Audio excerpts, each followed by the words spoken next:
definitely. so that we can start it on time. Okay.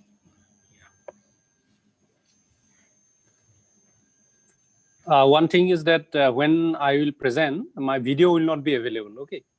Yeah, no issue, no issue. Okay. But the presentation should come. Yeah. No issue. Okay. So we have granted you the this permission to share your screen. So we will just after 2 minutes I will begin. Okay. Yeah.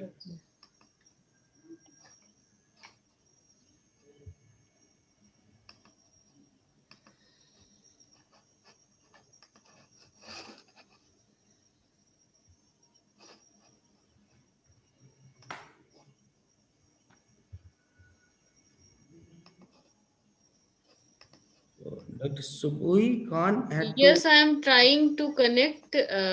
My video is, I think, not visible there, no? Your video is not visible. Yeah, now I think it was showing that Yes, yes. I'm you're just trying to. connecting with your audio. I'm trying to make it. Okay. Yeah. Okay. So now everything is okay. Yeah, yeah. It's working.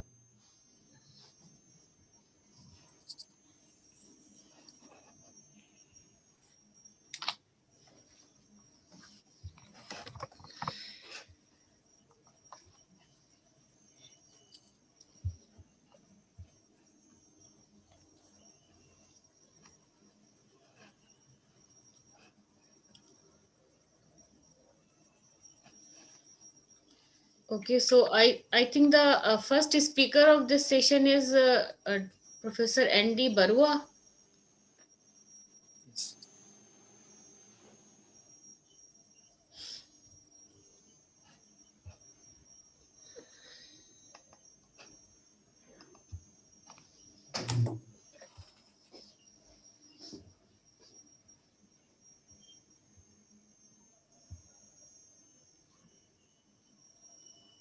So welcome to this last session of invited talk of ICSFA 2022. We have two speakers in this session. The first speaker is Professor Nayandeep Baruah from Tezpur University, India. And the second speaker is Professor Lovejoy Jeremy. And he is, his permanent position is University of Paris, France. But presently he is at University of California, Berkeley, United States. And this session will be chaired by Professor Subui Khan. She is a senior professor at Department of Mathematics of Aligarh Muslim University, India. So I'll request Professor Subui Khan to take over and chair this session. Okay. So the first speaker is Professor Nayandeep Baruah from Tezpur University, India.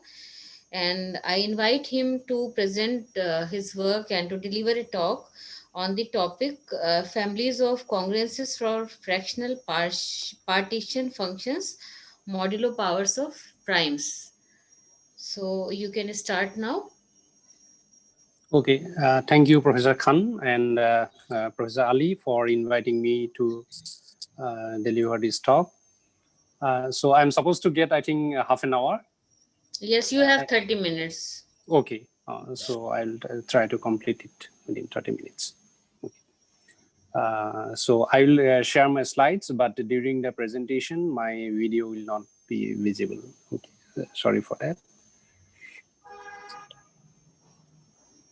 Is it visible? No, not yet. Okay.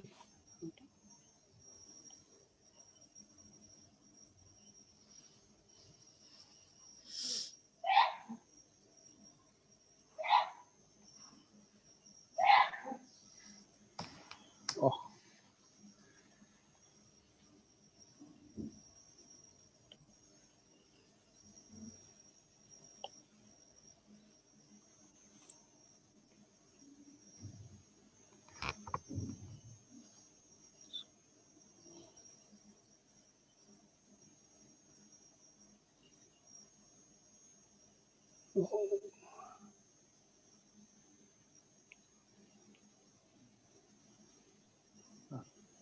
Hello?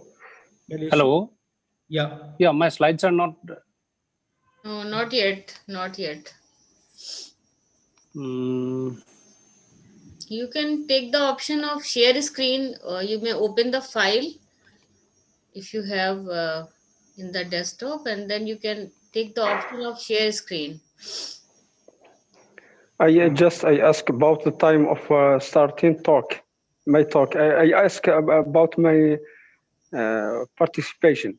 Okay, your good name, please. Zeraoulia Rafiq. I think Dr. Ahmed Ali will tell you about your presentation time, because presently we are having a session running which is from 2 p.m. to 3 p.m. and we have two talks in this.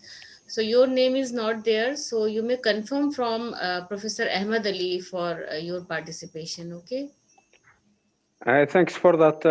Do you mean I will start my talk about 2 hours after this?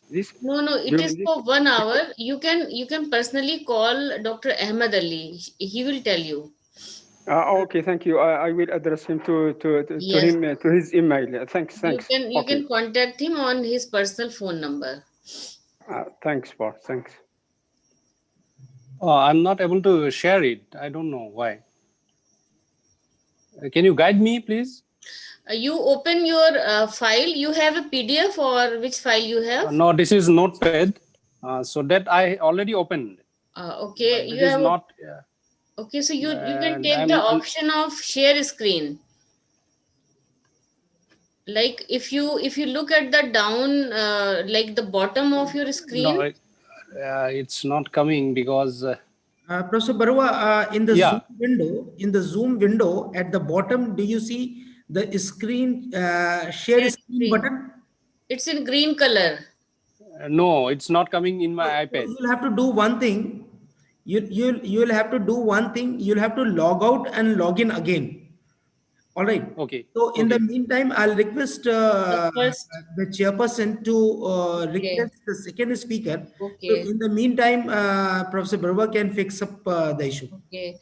So I request. I think the second speaker is Professor Jeremy Lovejoy. Yeah. Is it correct pronunciation? Yeah, I'm here. Yeah. Okay, so your title is Parity Bias in Partitions. So I Yes. request Professor Lovejoy from University of Paris, France, to present his work first in this session. Though he was the second speaker, but in the meantime, Professor Baruah will make his settings. So I request Professor Jeremy Lovejoy to present his work here. Okay, everyone can see my screen. Yes, I am. Yeah. It's Okay, so thank you very much for the invitation. Thanks for everybody who's here to listen. So the main goal of my talk is to describe some results that are in this paper called Parity Bias in Partitions. This appeared this year in the European Journal of, oops, this says mathematics, but it should say combinatorics, sorry.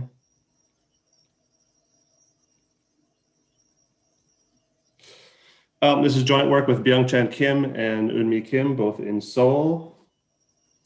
I'm currently in California, where it's about 12:30 in the middle of the night. So that brings me to my second goal of the talk, which is not to fall asleep. And to help me with that, I'm going to write my slides as I go. So hopefully that will be helpful to you as well and make a nice, leisurely, easy to follow talk. Okay, so let me start by explaining what I mean by parity bias. So parity is a big word in partition theory, mainly because of the conjecture that the partition function P of n is equidistributed modulo 2, but that's not at all what I'm talking about here. What I mean by parity bias is the tendency for partitions to have more odd parts than even parts. So I'll state this as a theorem shortly. Sorry about my handwriting, it's not very good. But before I get to the statement of the theorem, let me do an example. So let's take n equals 6. Let's write down all the partitions of n equals 6. So we have 6, 5 plus 1, 4 plus 2, 4 plus 1 plus 1, 3 plus 3, 3 plus 2 plus 1, 3 plus 1 plus 1 plus 1, 2 plus 2 plus 2, 2 plus 2 plus 1 plus 1, 2 plus 1 plus 1 plus 1 plus 1, and then 6 ones. Okay, and to the right, I'll just put an E or an O, depending on whether the partition has more even parts than odd parts, or whether it has more odd parts than even parts. Okay, so the last partition, of course, has 6 ones, so that has more odd parts than even parts. This partition has more odd parts than even parts. This partition has 2 even parts and 2 odd parts, so I'll put nothing. This partition has more even parts than odd parts. This has more odd parts than even parts. This has 2 odd parts and 1 even part. This has more odd parts than even parts. This has more odd parts than even parts. Here I have more even parts than odd parts, more odd parts than even parts. And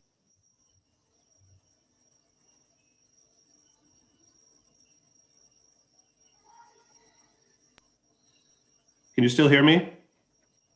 Yes, you are. Okay, I just had a message that said the host has muted view. So, okay. So we see there are 1, 2, 3, 4, 5, 6, 7, 8. No, 1, 2, 3, 4, 5, 6, 7 partitions of 6 with more odd parts than even parts, and there are 3 with more even parts than odd parts. Okay, so let's make some notation.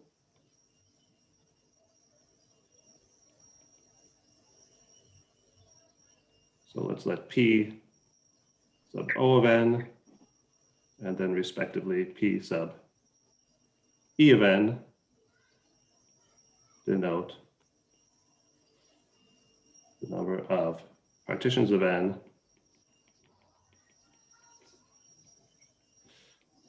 with more odd, respectively even parts than even, respectively odd parts.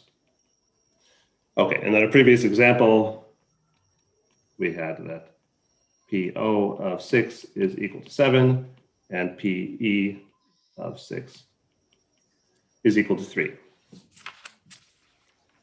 Okay, so then we threw 3 main results in this paper, which I'll state now as theorems 1, 2, and 3. So the first says that for all n not equal to 2, PO of n is bigger than PE of n. Okay, so this is what we mean by parity bias, the tendency of partitions to have more odd parts than even parts. So for n equals 2, we have 2 partitions. One is 1 plus 1, and the other is 2. So PO of 2 is equal to PE of 2, but otherwise we have PO of n is bigger than PE of n. Okay, the second theorem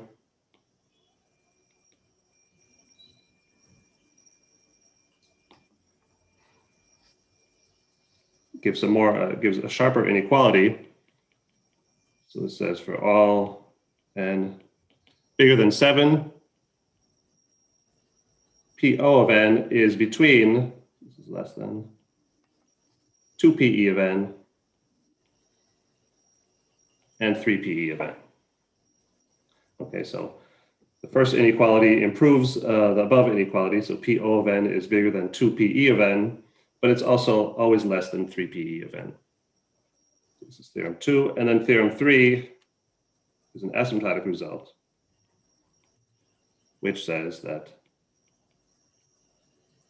as n goes to infinity, the ratio PO of n divided by PE of n goes to 1 plus the square root of 2, which is approximately 2.41. for 2. Okay, so those are our 3 main results. PO of n is always bigger than PE of n, except for n equal to 2. And for n bigger than 7, PO of n is between 2 PE of n and 3 PE of n. And then as n goes to infinity, so this is a bad arrow here.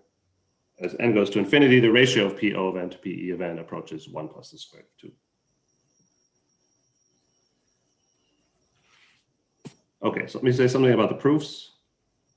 Well, first I'll say something very, very briefly about the proofs. So theorem 1 is proved using generating functions.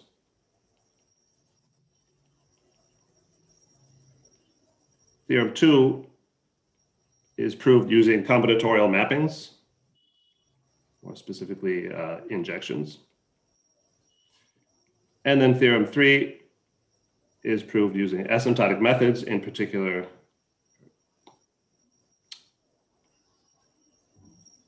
we use Ingham's theorem. So it's got erased there, theorem 2. So we use combinatorial mappings. Okay, so 3 different types of techniques here, something for everyone in partition theory. Didn't manage to get Mach theta functions or modular forms involved, but we do have asymptotic methods, some combinatorial mappings, and also generating functions. Right, so for the rest of the talk,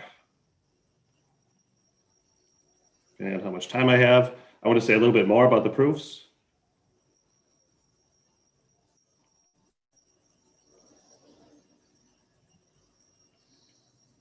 And if I have time, talk about other types of what I call biases for other types of partitions. And then if I have time, close with some open problems.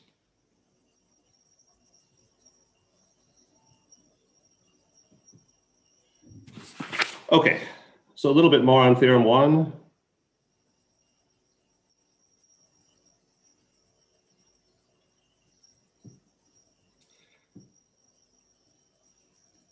So let's define 2 generating functions. So let's let P0 of Q, PO of Q be the sum n bigger than or equal to 0, PO of n, Q to the n, and PE of Q be the sum n bigger than or equal to 0, PE of n, Q to the n. And it's not too hard to find the generating functions for P0 and PE. So PO of Q is equal to, so we take sum Q to the n, Q squared, n squared, minus sum Q to the 3n, Q squared, n squared. And let me briefly say where this comes from. So in this term here, 1 over Q squared, n is the generating function for partitions into at most n even parts, and then Q to the n divided by Q squared sub n is the generating function for partitions into exactly n odd parts. Okay, so in the first term, we have exactly n odd parts and at most n even parts. So the number of odd parts is at least the number of even parts. And in the second term, the number of odd parts is exactly equal to the number of even parts. And so we subtract this off. So I won't give all the details here, but if we do a little bit of simplification and we apply the third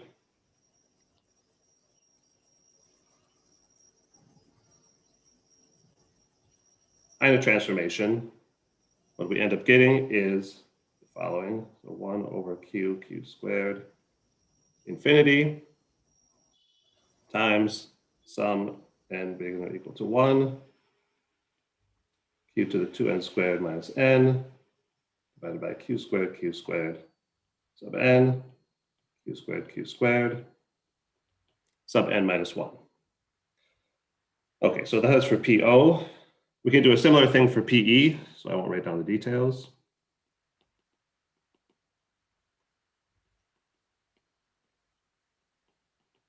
So in the case of PE, we also use the third Heine transformation, and we find that PE of Q is equal to 1 over Q squared infinity times the sum n bigger than or equal to 1, q to the 2n squared, 1 minus q to the n, divided by q squared sub n squared. Okay, and then we just subtract these. And we get a nice expression. So PO of Q minus PE of Q, which is what we wanted to look at, is 1 over Q squared infinity times the sum n bigger than or equal to 1, q to the 2n squared minus n, 1 minus q to the n, divided by q squared n squared. And that's all we need for the proof, because clearly here the coefficients are non-negative. This 1 minus q to the n term, if n is odd, cancels with the factor in this infinite product, and if n is even, cancels with the factor here. And you don't have to argue too much more to find that the coefficients are always positive. Okay, so that's the proof of theorem 1. For theorem 2,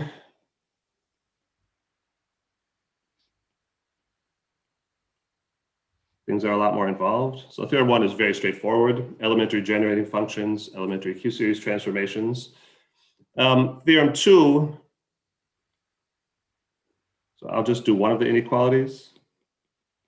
So we wanted to show that P0 of n is less than 3 PE of n for all n bigger than 7. So ideally, we should be able to do this using generating functions, but we couldn't. So if we take the generating functions before and look at 3 PE of Q minus PO of Q, what we end up with is this. So 2 times minus Q infinity times sum, 2 times minus Q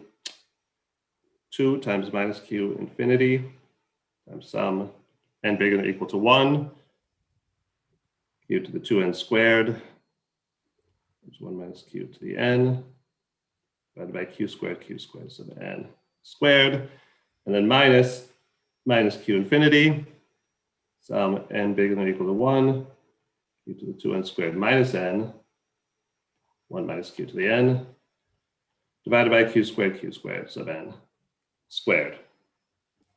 Okay, and we couldn't prove that this was, the coefficients here were positive directly. And so what we had to do is use an injection. So we wrote this as sum over some pairs of partitions, pi lambda, in some set B, q to the size of pi to the size of lambda, minus the sum over these same pairs in some set A, q to the pi, size of pi plus the pi plus lambda. So where A and B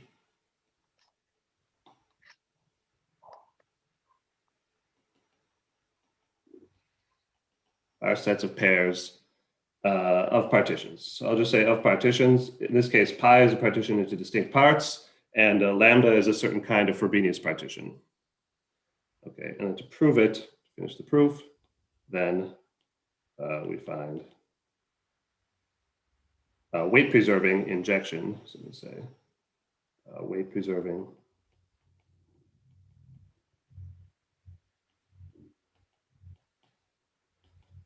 injection phi A to B. Okay, and I'll omit the details. So let's say details omitted. Happily, because it's quite long to describe. So basically there's a natural mapping, which we want to do in all cases, but it doesn't quite work. So in an exceptional case, we have to do something exceptional, but then in that exceptional case, then there's one exceptional case, and that one exceptional case of the exceptional case, and there are a couple more exceptional cases, and it ends up going on a while. But anyway, we did this. It took some creativity, but it worked. So we did this with an injection, and the other inequality we can also do with an injection. So for 2 PE of n less than PO of n. And curiously, 2 PE of n less than PO of n, we could also prove using the generating functions. But this one here, we couldn't. We need to do something else. So we used an injection. Okay, do I want to say anything more about Theorem 3? So maybe very briefly.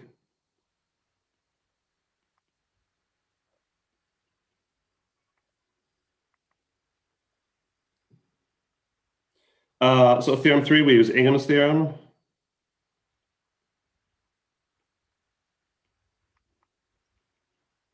And I don't have time to write this all out. But the idea is we need to understand the generating function as Q approaches 1 from inside the unit disk. Okay, and to do that, we use properties of theta functions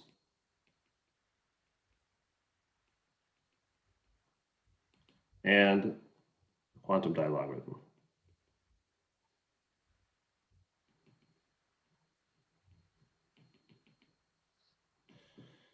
Okay. But it would take me too long to write down Ingham's theorem and show you exactly how we did that. So I'm going to take a little time to go over another kind of bias. Okay, so we looked at parity bias in partitions, but we also talked about other types of biases. And let me just mention one.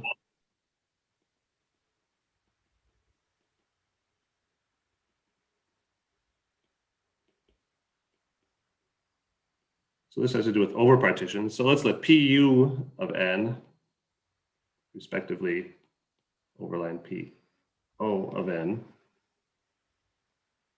denote the number of over partitions of n with more non-overlined, respectively, overlined parts than overlined, respectively, non-overlined parts.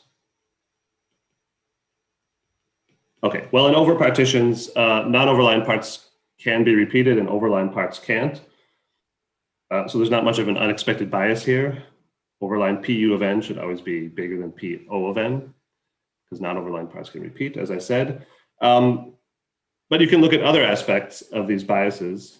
And what we showed is not an inequality, which would have been obvious, or at least expected. We showed an equality. So we gave a partition theorem. So we showed that the difference here between PU of n and PO of n is equal to the number of over partitions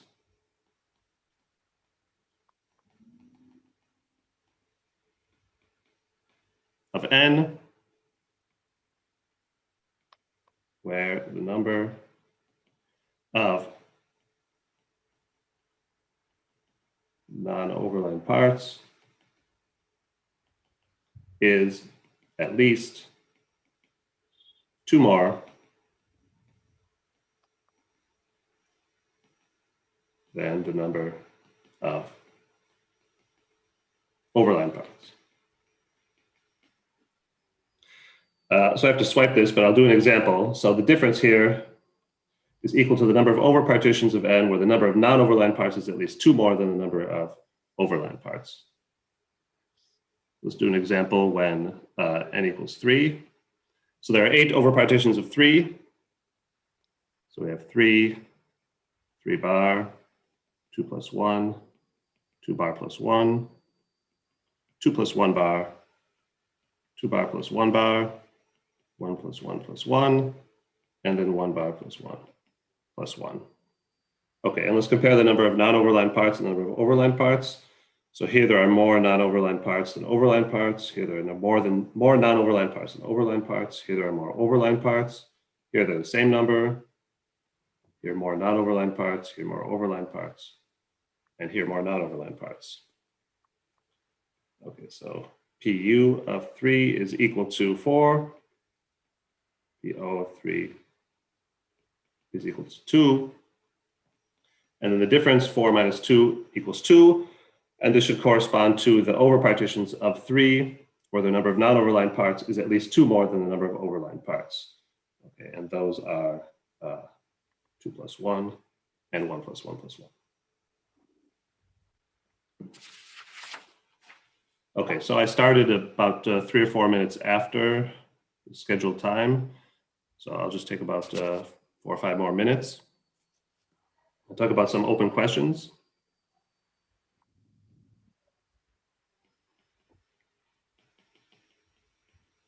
So I already mentioned one as I was going along, and that is to look at some other kinds of biases. So you can use your imagination, think about certain types of partitions and certain properties that tend to hold more often.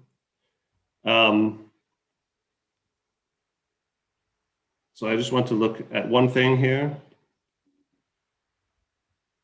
So let's define this function a of n as follows. So let's let sum a n q to the n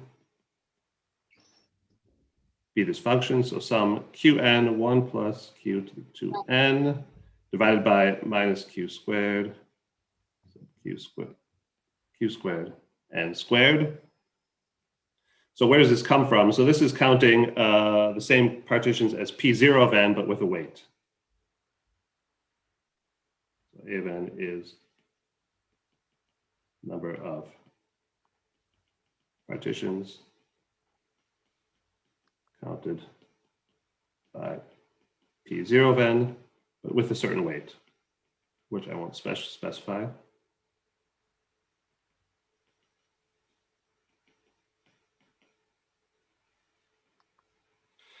And the conjecture we have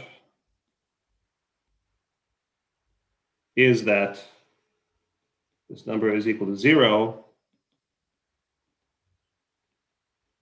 if and only if, n is in the following set. So 3, 5, 9, 17, 20, 23, 24, 26, 28, 51, 125, and 233. So this looked a little bit strange to us. This is a strange set of numbers. I'm going to actually stop sharing this and share a maple screen to show you what these coefficients look like. So let me stop that and then share my maple. So you can all see the maple screen, I hope.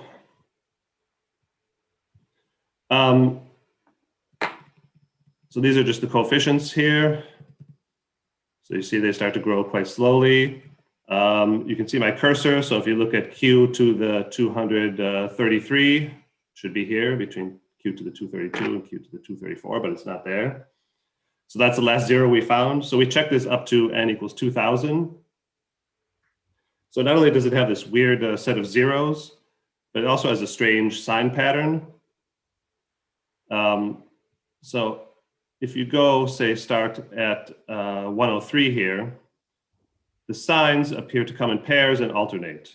So here looks like we have minus, minus, and then plus, plus, minus, minus, plus, plus, minus, minus, plus, plus, minus, minus, plus, plus.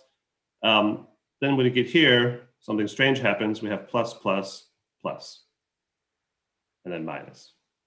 Okay, and then it starts back again. Normal, plus, plus, minus, minus, plus, plus, minus, minus, plus, plus, minus, minus. And so the sign pattern is quite peculiar. It looks like we have this plus, plus, minus, minus alternating pattern, except for some sporadic cases where it just blows up. It doesn't work. So we don't make any specific conjecture about that, but it would be nice to understand those signs. Okay, so that's one open question. There's one more open question, and then I'll stop. So the second one has to do with partitions into distinct parts. And I want to mention that because a proof was announced. So let's let dO of n, and respectively dE of n, denote the number of partitions of n. Can you share your screen, please? Oh, yeah, sorry, let me stop share.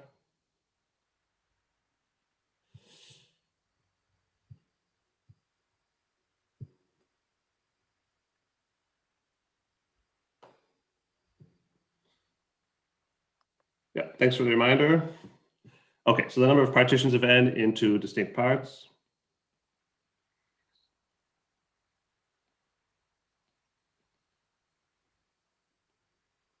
more odd, respectively even parts than even, respectively odd parts. So then we made a conjecture that we have the same parity bias as before, but it takes a while to kick in. So DO of n is bigger than DE of n, and this is for all n bigger than or equal to 20. So we didn't really look at this. Our paper was already getting to be about 25 pages, so we just left this as a conjecture, and I want to say the proof was recently announced.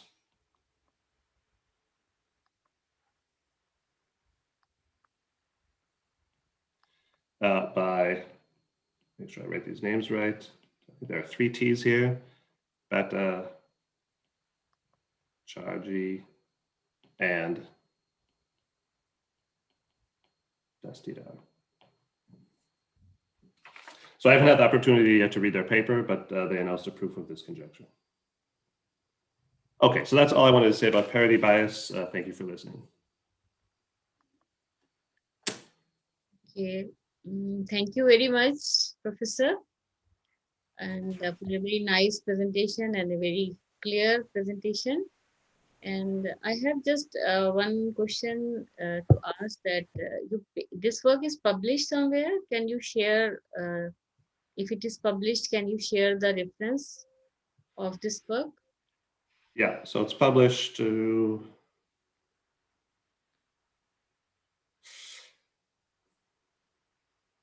so it's here, European Journal of Combinatorics. Okay. So this year, and my impression is they stopped giving page numbers to papers. Okay. Okay. This appears in issue 89, 2020, as a paper number or something like that. Okay, and I have just one curiosity. The slide which you have shown with the numbers, is it possible to present those results through graph or some curve or some figure, like the numbers which you have? Is there any software which can help us to show those results which you are showing on the screen with numbers as a graph or curve, something like this? Is it possible? So which numbers exactly were you referring to? The screen which you were showing, no, that one. Not your handwritten. I think you have shared the screen from your. Oh, the Maple screen. Yes, Maple screen. Yeah, that was a Maple program. Yeah, I'm not sure that graphing it would be of any assistance, but you can always graph the coefficients using Maple. Okay. Because you have used the Maple screen, so maybe it is possible that we can view the things using some graph or some. Okay. Yeah, perhaps. And one more curiosity with me is that when you have written the open problems, you have mentioned the weight function. So how this weight function is different from the weight function which we are using in inner product spaces or orthogonality of polynomials? Oh, so this weight function just means, so it's -1 to some power. So here I have the page open here. So Yes. that weight is counting these partitions. Oh, I had it on erase. So it's 5 + 1, 4 + 2. So it's counting these partitions.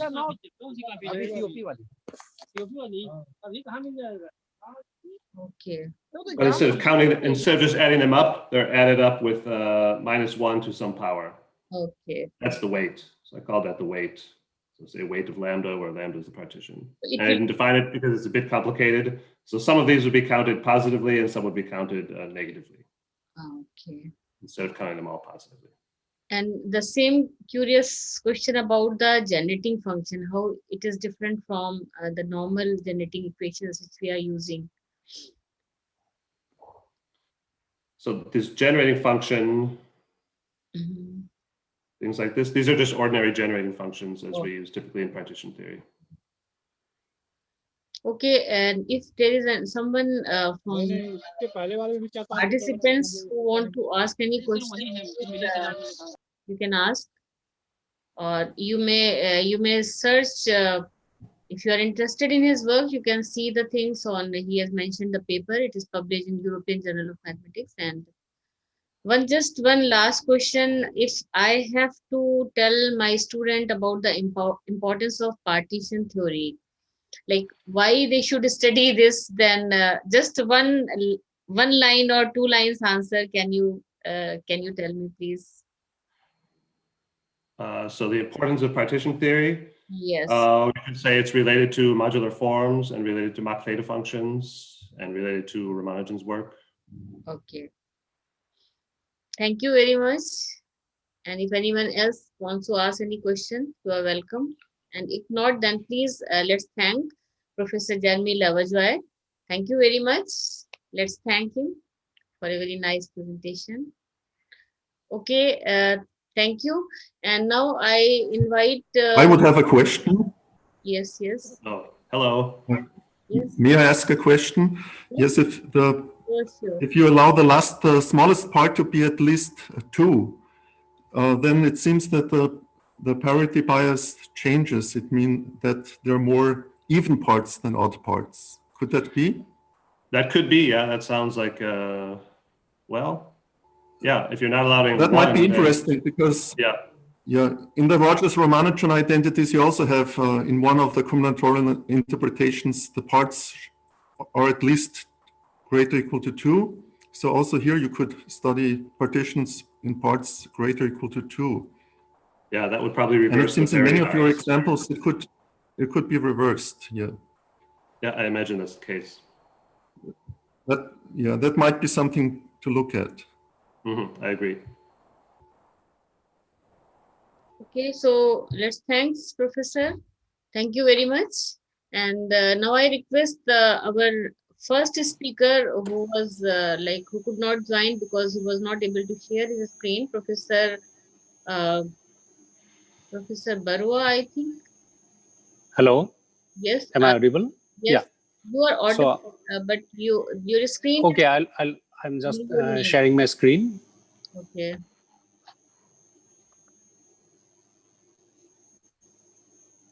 Is it visible? No, only your name is showing here. ND Baruah. In your screen, nothing else is showing except your name. Your video is also, I think, muted. You can unmute your video also because we are not ready. We are not able to see you.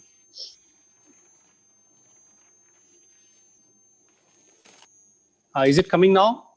Yes, it's coming now. Okay, so unfortunately my video will not be there because okay. You can try. You can you just click the video option and it will come. It's okay. It's okay if video is not there. No issue. Okay. Go ahead. Okay. All right. Your slides are clear. Yeah. So that's what. So I'm going to speak on the families of congruences of fractional partition functions, modulo powers of primes. So I'll skip something here about Ramanujan, then partitions, most beautiful identities, and fractional partition functions. So these basic definitions of partitions and other things I am just skipping. And here the generating function for the number of partitions of n, Pn. So that is given by Euler, and that is 1 over QQ sub infinity. And when we take only QQ sub infinity, then we have another interesting thing, and that is Euler's pentagonal number theorem. And on the right hand side, you can see the powers are generalized pentagonal numbers. And so therefore, when your D sub En, that denotes the number of partitions of n into an even number of distinct parts, and D sub On denotes the number of partitions of n into an odd number of distinct parts, then their difference is nothing but minus 1 to the power j when your n is of the generalized pentagonal numbers, otherwise it is 0. Okay, and is combining these two, that means 1 over QQ sub infinity, which is a generating function for number of partitions of n, and QQ sub infinity. So one can get the recurrence situation. This is okay. And we have Pn is equal to P of n-1, n-2, n-5, etc., where this 1, 2, 5, 7, those are the generalized pentagonal numbers. Okay. And as you all know that Major McMahon, he prepared a list of values of Pn from n equal to 1 to n equal to 200. So like this. So P1 is 1, P2 is 2, P3 is 3, P4 is 5. P4 is 5. Then P9 is 30, P14 is 135, etc. Similarly, P5 is 7. Then P12 is 77. So looking at this table, Ramanujan found his famous congruences that for any non-negative integer n, P of 5n plus 4 is always congruent to 0 mod 5. Similarly, 7n plus 5 is congruent to 0 mod 7, etc. Okay, this, and in fact, that has been generalized also to the higher powers. Like when we take delta equal to 5 to the power a, 7 to the power b, 11 to the power c, then it satisfies this Ramanujan's general congruence. Okay, and this was actually not correct, and that was pointed out by S. Chawla and H. Gupta. He calculated, actually extended McMahon's table up to n equal to 300. And upon examining this Hansars-Gupta's table in 1934, Chawla, he found that actually for 7 cube, Ramanujan's that general congruence is not true, and that must be this must be modified, and that was modified by Watson. And Atkin proved for arbitrary powers of 11, Atkin proved Ramanujan's general congruence. Okay. So now related to Ramanujan's first congruence, that means P of 5n plus 4 is congruent to 0 mod 5. There is another beautiful identity given by Ramanujan. And now nowadays this is called Ramanujan's most beautiful identity. And here you see that the generating function of P of 5n plus 4 is just exactly multiple of 5, because there is a 5 is multiplied here. And this all above immediately gives Ramanujan's congruence. P of 5n plus 4 is congruent to 0 mod 5. Okay. Why it is called most beautiful identity? Because according to Hardy, he said that it would be difficult to find more beautiful formulae than Rogers-Ramanujan identities. But here Ramanujan must take second place to Professor Rogers, because Rogers was the first to prove the Rogers-Ramanujan identities. And he said that if I had to select one formula from all Ramanujan's work, I would agree with Major McMahon in selecting the formula, that one. So that was shown in the previous slide. That means P of generating function of P of 5n plus 4 is exactly multiple of 5 and other Q products. Okay. And there are some analogs of this most beautiful identity, and the well-known analog was found by H. Chen in 2010. And for that, he considered the function 1 over QQ infinity and Q square infinity, and that an counts the number of 2 color partitions of n in which one color appears only in multiples of 2. So for that partition function, a of thrice n plus 2, he has shown that actually that is exactly, and this is exactly multiple of 3. So generating function of a of 3n plus 2 is exactly a multiple of 3. So 3 into these Q products. And from here, it immediately follows that your a of thrice n plus 2 is congruent to 0 mod 3. 0 mod 3. So this follows. So therefore, this is the analogs of Ramanujan's most beautiful identity in case of 2 color partitions. So I will come back to 2 color partitions again. So therefore, I just stated this result. And it also follows from Ramanujan's most beautiful identity that your another congruence, that is P of 25n plus 24 is congruent to 0 mod 25. And there is most beautiful analog of this, and that was found by Zuckerman, and that is nothing but the generating function of P of 25n plus 24 is the exact multiple of 25. On the right hand side, you can see the last identity, that it is equal to 25 and other terms. Okay. So now I move to the fractional partition functions, and for that we use the notation E1 for QQ sub infinity. Okay, and it was recently introduced by Chen and Wang. So now the positive integral powers of the generating function of Pn, that means so these powers, okay, so that will definitely generate the number of k colored partitions. All right. So similarly, the positive integral powers of these has also been studied quite well, and those are the general partition function, and those are studied by many people in the literature. So recently, some questions were posed like that what will happen if we take a rational power of the generating function of partitions, that means a power of say t, where t is not integer, t may be a rational number, and the question is the coefficients worth studying? So that was the question. And so for any non-zero rational number t, so Chen and Wang, so they define like this. So these coefficients they consider p sub t of n, and that those are coming from the rational powers of E1. Okay.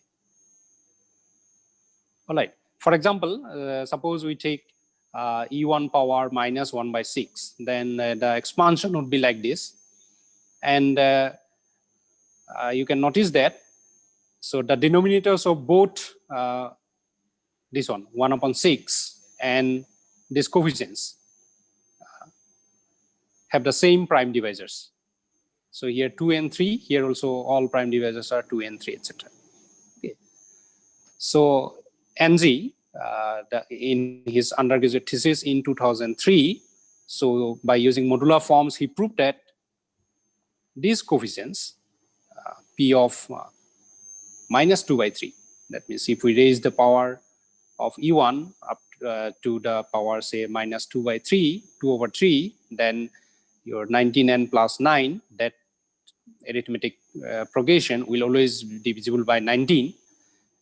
But here you need to consider that this congruence means the numerators are divisible by 19.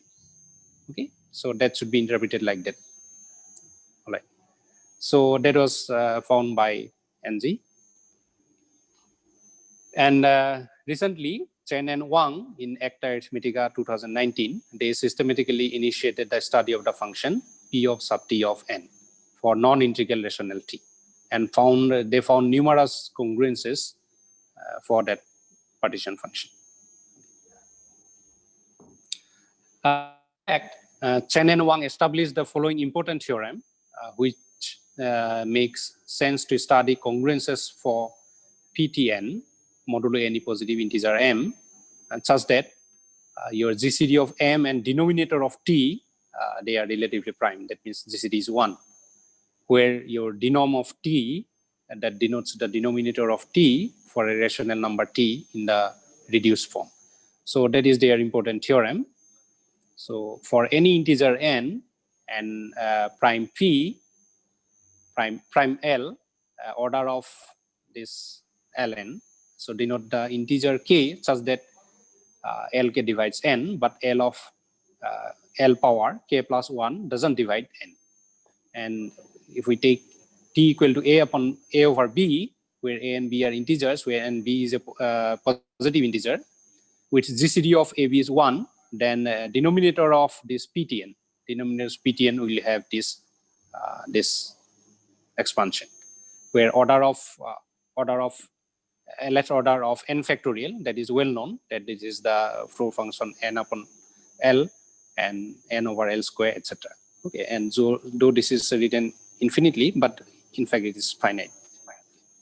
Okay, so with this theorem, it is worthwhile to explore the congruences for Ptn modulo powers of L, such that L doesn't divide the denominator of T. Note that for positive integers capital A and B, a congruence of the form this one, Pt of n plus b is congruent to 0 mod L power k. This should be interpreted as what? The numerator of this one is divisible by L power k. So that should be interpreted like this, because we are not considering the these denominators, only numerators. Okay. So in all the congruences, it should be interpreted like this. So by using the known series expansion of E1 power D, so there are many series expansion of E1 power D in some closed form, like pentagonal number theorem, then Jacobi's identity, etc. So Chen and Wang, they established the following theorem. So this is their theorem. So suppose A, B, D are in integers, where B is a positive integer, and GCD of AB is 1, and L be a prime, that it is a prime divisor of A plus DB. Okay, and suppose D, L, and R satisfy any of the following conditions. This is the first one for D equal to 1. D equal to 1 and 24R plus 1, non-residue modulo L. Then it will follow that this congruence is true. Similarly, the second case is for D equal to 3 and 8R plus 1 is quadratic non-residue modulo L, or 8R plus 1 is congruent to 0 mod L. So again, this congruences will satisfy. Similarly, for D equal to D in the set 4, 8, 14. Similarly, D in 6 and 10, and D equal to 26. So all these congruences are satisfied for the prime L, that dividing A plus DB. So that was their main theorem. For example, you see that your P of sub minus 1 over 3 of 5n plus 4, 5n plus 4 is congruent to 0 mod 5. Similarly, this is congruent to 0 mod 5, and this is congruent to 0 mod 5. And as a corollary, one can actually find this Ramanujan's congruence. P of 5n plus 4 is congruent to 0 modulo 5. Okay, so that can be easily obtained by looking at we know that Pn of Qn, so n equal to 0 to infinity, and that is I can write as n equal to 0 to infinity, then P of minus 1 over 3 and Qn, and P of minus 2 over 3 and Qn. Okay, and when we equate the coefficients, so you will see that your Pn equal to nothing but the Cauchy product of P of minus 1 over 3n, 3k, and P of minus 2 over 3 n minus k, where k equal to 0 to n. So this is this, and from here one can just see the residues, different residues of k and n minus k, k and n minus k, different residues when n equal to, n is of the form, say, your 5n plus 4 form. Okay, so when this n is, say, 5l, say 5l plus 4 form, then one can see that these two, k or n minus k, will exhaust all the non-negative residues, remainders of 5. So therefore, so here one of them will be 0 when n equal to 5l plus 4 form. So therefore, it follows that P of 5n plus 4 is congruent to 0 mod 5, and that is Ramanujan's congruence. Okay, and Chen and Wang, they listed all the explicit congruences satisfied by a P sub of A over Bn for this condition.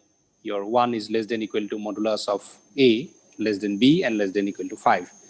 And that follow from all the congruences that follow from the previous theorem. They also found 3 additional congruences modulo 25 and 49 and conjectured 17 more congruences. In fact, they proved one of those conjectural congruences by using the theory of modular forms and had speculated that some more congruences might be proved in a similar way. So now question is there any the elementary proofs of those congruences? Some of the conjectural congruences of Chen and Wang are like this. And some of these are quite higher powers of 5. Okay. For example, this is 3, 1, 2, 5. So 5 to the power 5. And so these are some of the congruences. And recently, Jia and Zhu in Ramanujan Journal 2020 proved many of the congruences conjectured by Chen and Wang, and also discovered new congruences for P sub Tn with the help of Ramanujan's modular equations of degree 5, 7, 13, 13. Okay. So similarly, Bevilacqua, Chandran and Choi, they generalized the congruence, this congruence of Chen and Wang for higher powers of L. For the cases D equal to 1 and D equal to 3, because D equal to 3, because Chen and Wang, they have congruences for 8 Ds. There are 8 number of Ds for which they have found the theorem. They also arrived at many balanced congruences where an L power k balanced congruence for k greater than equal to 1 is of this form. That means this is Lk and this is also L power k, and this will satisfy for all n greater than equal to 0. So these are L power k balanced congruence. So they also found many balanced congruences. Similarly, Choi, he proved congruences for higher powers of L for D equal to the other Ds, for other Ds, 2, 4, 6, 8, 10, 14, 26. And that generalizes Chen and Wang's congruence for the cases, for 6 cases. And there is an extra case they have found for D equal to 2. For D equal to 2, they have found one extra one. Okay, so this was the work by Choi in 2019. And so far as I know, this has not been published in a paper. This is available in archive. And in our joint work with my student, Hirokjyoti Das, we found another elementary method that does not only prove all the conjectural congruences modulo powers of 5 by Chen and Wang, but also give us new congruences modulo higher powers of L. And the method is very simple. And we have used method, we used some dissections of E1 and some identities that involves Rosas Ramanujan continued fraction. Baruah, can you please wind up? Okay, just 3 minutes I'm completing it. So this is the Rosas Ramanujan continued fraction. And we have a very important dissection. This is a well-known dissection and n dissections for E1. And for 2 cases, n is congruent to plus minus 1 mod 6. So there are 2 cases here. And the most important part is here that this involves only E of E function. No more this eta products. And here also the first term contains only E sub n square. So that is one important point. And for example, for n equal to 5, our dissection is, this is a well-known dissection in terms of Rosas Ramanujan continued fraction. So that is our motivation, and we have found this general family of congruences. So this is one general family of congruences, and here you see that your modulo is this one. So this is our theorem, and by choosing L equal to 5 and B equal to this one, for K equal to 5, we found this type of new congruences. All right. And there are many such congruences. For example, similarly, the n dissections of the cases for n equal to 5, 7, 11, and a well-known 3 dissection of E1 cube, this one, we exploit these identities to find more congruences. So I just show the theorems. So this is one, this is another one, this is another one. So there are all arbitrary powers of 3, 5, 7, 11, etc. Okay, and similarly, in the same way, analogously, we actually extended these to 2-color partitions, where your P of sub 1R minus 1n is the number of 2-color partitions of n, where one of the colors appears only in parts that are multiples of R. So we considered E1 ER power T. And so it's a 2-color partition. So we extended the results, and we found many new congruences for this partition also. For example, this is one that is analogous to Chen and Wang for the case D equal to 2 and D equal to 3. And this is for D equal to 3, another one. And these are again another one. So these are our congruences. And these are the general congruences. For example, here 3 to the power k minus twice s plus 1, where s and k, they satisfy like this. And there are many congruences like that. So this is one theorem. This is another one. This is another one. This is another one.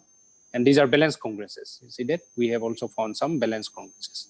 So it is 3k, 3k, and this holds for all n greater than equal to 0. So, so that's all. So I would like to thank my PhD student Hirok Jyoti for his collaboration, and Professor S. Ahmad Ali for inviting me to deliver this talk, and the members of the organizing committee of this ICSFA 2020. Okay, thank you so much. Thank you, Professor Nayandeep Baruah. And if there is anyone who want to ask any question to Professor Baruah, you can ask, please.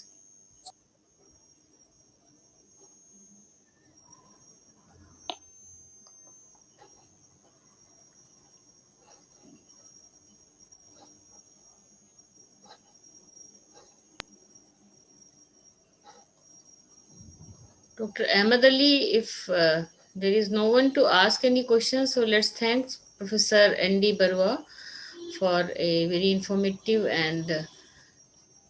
So thank you, Dr. Khan, for chairing this session, and thanks to speakers also, Professor Jeremy Lovejoy and Professor Nayandeep Baruah, for this enlightening talk in this session. So we have come to an end of all the sessions of invited talks in the last 2 days of this conference.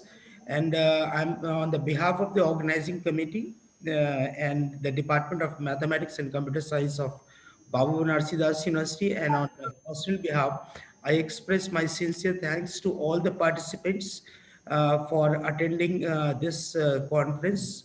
And very special thanks to all the invited speakers who very kindly given their consent, agreed to speak in our conference. And thank you very much. And we have recorded all the videos, and we will share the videos of almost all the talks with all the participants shortly.